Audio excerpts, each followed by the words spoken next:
Bunda, kalau kemudian nanti akhirnya berpulang, Iya. ya, kita tidak tahu kapan. Iya. Bunda ingin meninggalnya sebagai apa? Iya, sebagai saya. Karena Anak, maaf, cakep. Kalau bukan karena fikih tak saya jelaskan.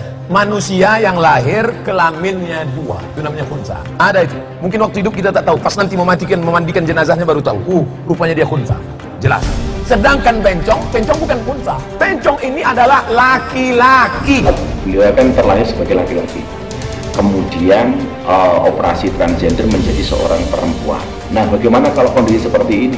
Kalau kondisi seperti ini secara fikih dia tetap laki-laki. Innalillah wa inna ilaihi raji'un. Selebritas dan seniman Dorce Gamalama meninggal dunia pada usia 58 tahun.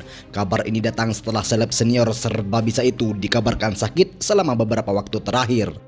Dorce Gamalama meninggal dunia usai dirawat intensif selama beberapa hari di rumah sakit. Diketahui ia menderita diabetes dan sempat tak sadarkan diri.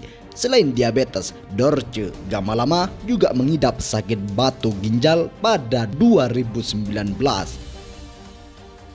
Namun beberapa kontroversi melanda sebelum meninggal dunia dikarenakan Dorce Gamalama sempat meninggalkan permintaan khusus soal kematiannya. Salah satunya adalah keinginan untuk dimakamkan sebagai wanita yang sempat mendulang kontroversi.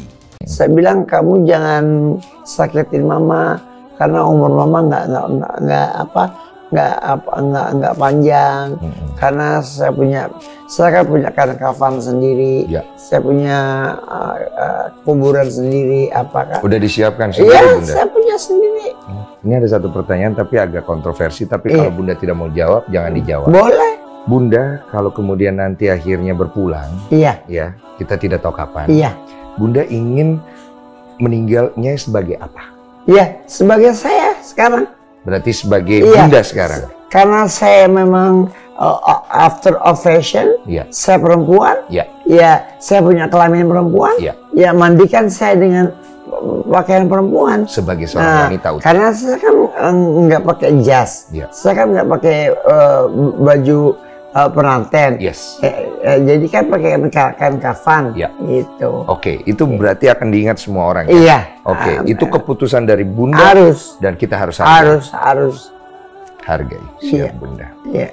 Kontroversi permintaan Dorce Gamalama dimakamkan sebagai wanita ini sampai membuat sejumlah ulama buka suara. Kendati demikian, banyak hal baik yang membuat publik bersimpati atas masa tua dan kepergian Dorce Gamalama untuk selamanya.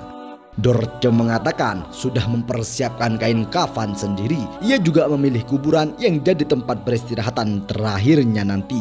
Permintaan Dorce Gamalama yang ingin dimakamkan sebagai wanita ini menyita perhatian luas, termasuk para ulama yang lantas membuka suara bahwa sepatutnya jenazah yang meninggal dimakamkan sesuai dengan jenis kelamin seperti saat dilahirkan. Harta yang kita cari pagi, petang, siang, dan malam itu belum tentu kita nikmati.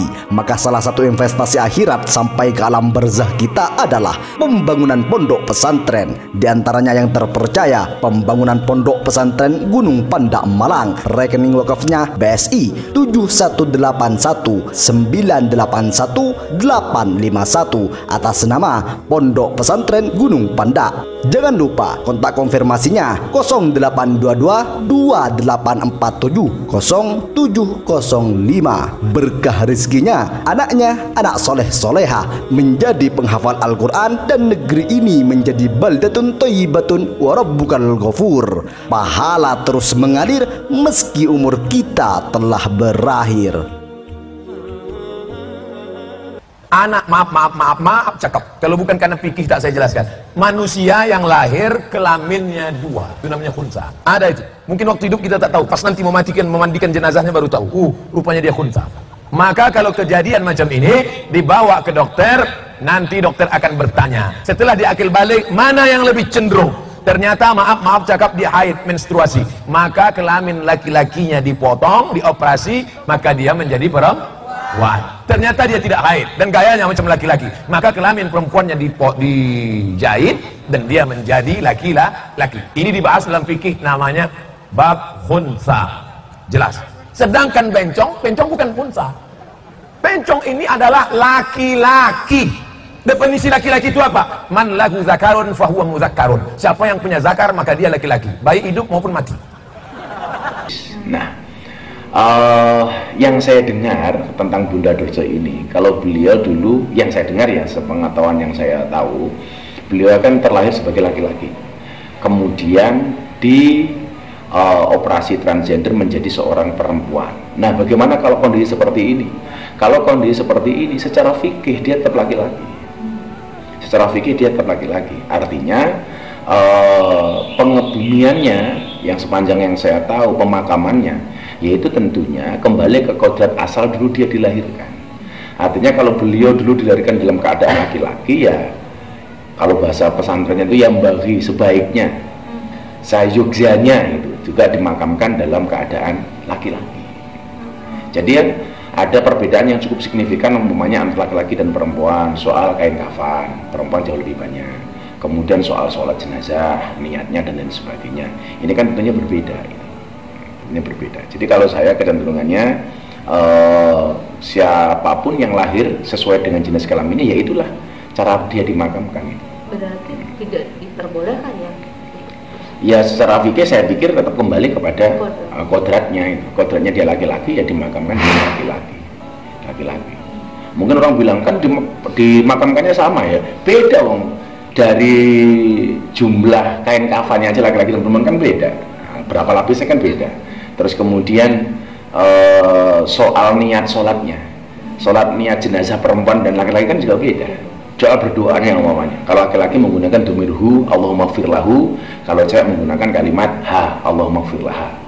Ya kalau benco masuk huha. Nah itu. Jadi kalau saya menyarankan ya sesuai dengan kodratnya lah. Beliau dulu terlahir sebagai laki-laki, ya meninggalnya ya secara laki-laki. Lahir jantan, yang meninggalnya jantan lah kira-kira begitu. Artinya dia udah sebelum meninggal wasiat Gus ingin dimandikan juga secara perempuan. Secara perempuan artinya dia berarti dia menghendaki yang memandikannya adalah perempuan, kira-kira begitu. Jadi yang apa ya? Bagaimana berbicara soal wasiat? Wasiat itu harus dilaksanakan ketika wasiat itu ada kebaikan di dalamnya, tidak ada kemaksiatan, apalagi melanggar syariat. Tapi kalau wasiat itu sendiri melanggar syariat. Terima kasih semuanya telah menonton video ini. Jangan lupa subscribe untuk mendapatkan video selanjutnya dari channel ini.